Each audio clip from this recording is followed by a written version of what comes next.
Okay, let's go. Hello guys, dito tayo sa Odrico's Lechonan. So, bibili tayo ng lechon. So, ito yung napusuan namin.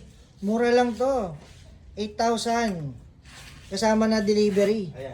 Si Kuya yung may-ari, sila Madam. Yan. Sir, ano pong pangalan niyo, sir? Angelito Bondok, sir. Angelito Bondok. Saan po malulocate ng lechonan niyo, sir? Dito si sir sa Fatima Village, Porac, Pampanga. Fatima Village. Sir, pwede po bang makita yung page nyo? Nandyan po ba sa ano? Para makita nila. So, ayan. Iyon yung pangalan ng page nila, guys. So, pwede nyong i-follow. Kung naligaw kayo dito sa Pampanga, kagaya namin, order na kayo. So, sir, maraming salamat po ah. Okay, sir. Thank you.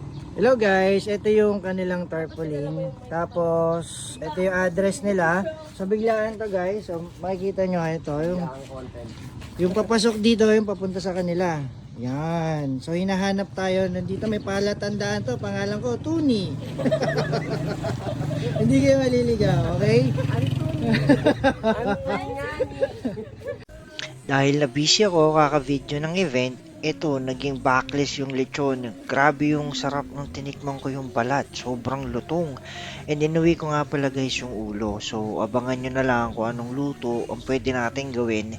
And salamat sa Odrico's Lechon. Nabusog nyo po lahat ng bisita namin. Napaka-solid yung lechon nyo guys. Sa mga taga Pampanga, bili na kayo. Pati sarsa, solid. Yun lang.